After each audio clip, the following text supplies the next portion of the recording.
67 years. That's a long time. 67 years. Tell me about your parents or your family playgrounds. Where was your family originally from? Okay. My parents and myself were from Portugal. And I came to this country, to this beautiful United States, when I was 10 years old. I was 10 years old. Yes. And I've lived here ever since, in the Ironbound section of Newark. I never left the Ironbound. I grew up here, I went to school here, I worked here, and I've lived here. I'm still here, hopefully for a long time. What else you need to know? Who is your oldest relative to have lived in Newark? What is what? Relative. My oldest relative in Newark? I'm probably the oldest one in Newark, being I'm 77. I'm 77. But I can tell you a little bit about why I came. You want me to tell you that? Okay. My father was a fisherman in Portugal. And my mother was a seamstress, which means she sewed clothes. So when I was 2 years old, my father thought he'd like to make a better living, a better life for my mother and I and for himself. So he came to the United States. My father came to the United States first, but he came here illegally, which means he was not documented. He didn't come, he came hiding. He came to the United States to try to make a better life. And what happened was he was picked up by the immigration department. That might be a little more than you want to know, but I'll just tell you. He was picked up by the immigration department. It's a short story, and it's nice. And in December 7th, 1941, the United States was attacked by the Japanese at Pearl Harbor. So my father was with the immigration. He was already being held by the immigration department because the immigration department was either going to send him back to his country, which was Portugal. They were going to send him back. But what happened was, because the war broke out on December 7th, 1941, he was given a choice. They said to him, his name was Antonio, do you want to go back to your country or do you want to serve the United States? And my father decided, he opted to serve the country.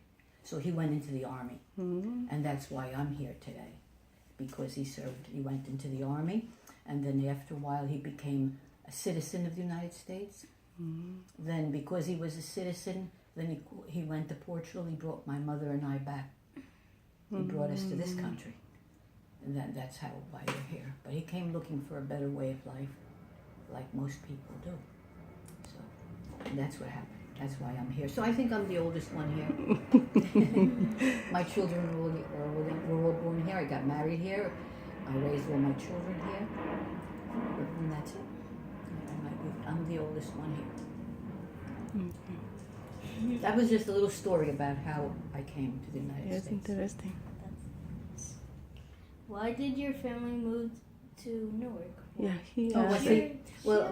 I already said it, but my father came to Newark because my mother had one sister that was already living in Newark, and he came to her.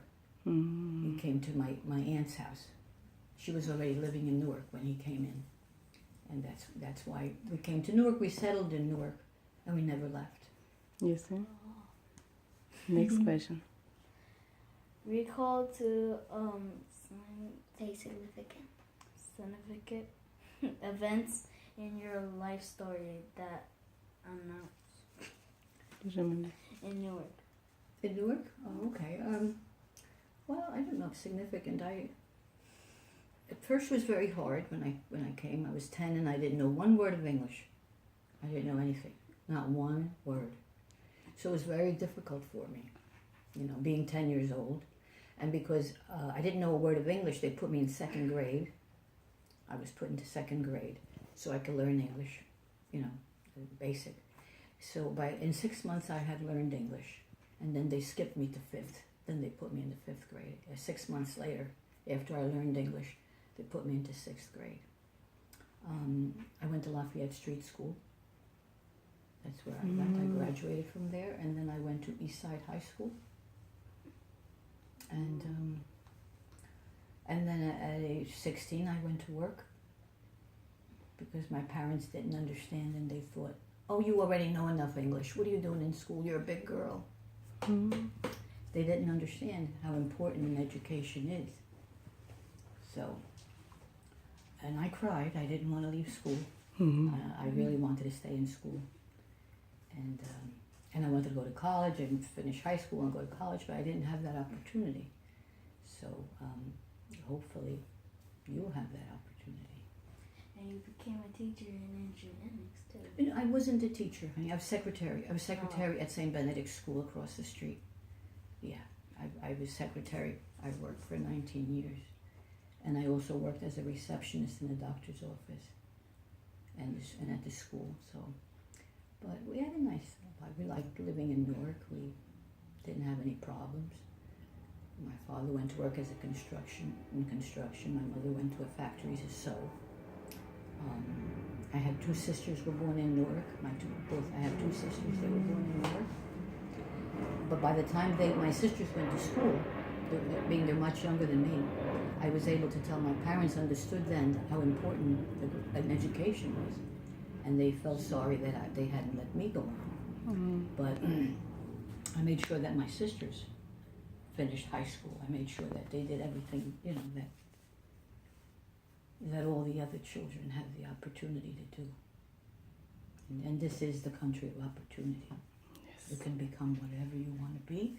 You're going to be. You can. You set your mind to it. Anyway, after I was grown up and I was an adult, I went to night school and I took a secretarial course at night. I became a secretary. I took a course, typing at that time, you know, typing and stuff like that. So, and I always worked at that as, you know, secretary. Someday when you're a big guy, you need a secretary, and I'm still here, you know, walking around with a cane. You're secretary. Okay, what else we need to? What neighborhood do you grow up in? Ironbound. When I first came, I lived on Elm Street, because that's where my aunt lived, and we went to her house. And then when my parents bought a house right next door on Elm Street, then when I got married, I still lived in my parents' house. Then my husband and I bought this house. We're here 45 years at this house. These years that you can't even imagine, right? Right. 45 years. Yeah. So I've always lived in the neighborhood. I couldn't tell you anything much about any other neighborhood because I'm a true ironbounder. Okay. Next. What change have you seen in Newark since you lived here? A lot of change. Going back a number of years, people started. There's a difference in nationalities. A lot of, like this neighborhood, for instance, was German, Polish, mostly German. Like the parish of St. Benedict's is German parish. Yeah, and little by little, different nationalities started buying houses. Spanish, a lot of Portuguese, South American people, a lot of people started buying houses. South American people came afterwards, really, later on. Yeah, don't you agree? They came later on, and there was a big change. People started buying the houses and fixing them up. For a while, they called this aluminum city because everybody was putting aluminum siding on the houses and, you know, fixing up. So it got better in that sense. And that was it. It got better, and little by little, it changed from, and now it's mostly South American people, a lot. Still a lot of Portuguese, but more South American people than European, I think, in the Ironbound.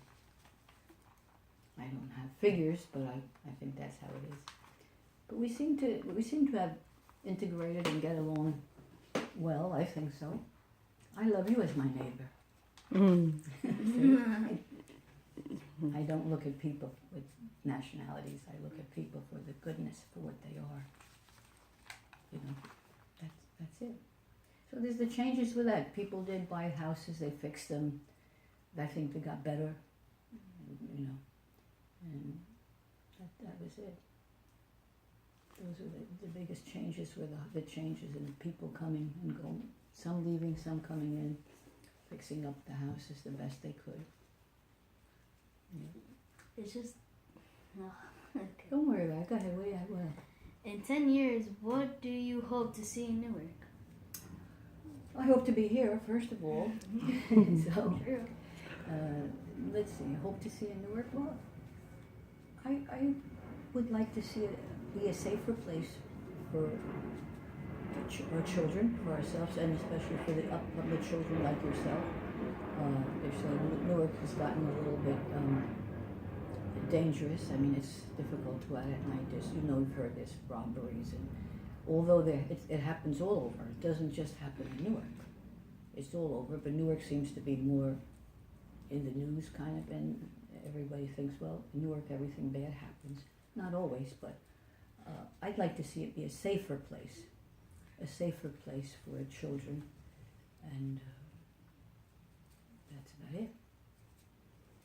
Okay. It's kind of true. That's why we think about it. You think about that too? Or like you're afraid to go out at night. You don't. Well, you're too young. You don't go out at night. But even like with my grandchildren that are 19, I worry when they go out. I worry. I'm afraid. I'm afraid of things that are out there, whether it be somebody trying to steal cell phones or whatever. A lot of that does happen, and so I just wanted it to be a better, where everybody can live peacefully and safe and safely. That's what everyone thinks. But that's what I hope for Newark, for the Ironbound section of Newark. Well, all of it, but especially our section, because it is the Ironbound. And it's pretty nice. A lot of people come into the Ironbound. A lot of people come to the restaurants. They come to the feasts that we hold here, and the different things like that. So a lot of people just like walking around Ferry Street. They come from outside, from the suburbs, to walk around, but during the day, nice place to eat lunch. They like the restaurants and stuff like that. So we just hope for a better Ironbound. Is that good? That's it? You're done? Oh my goodness.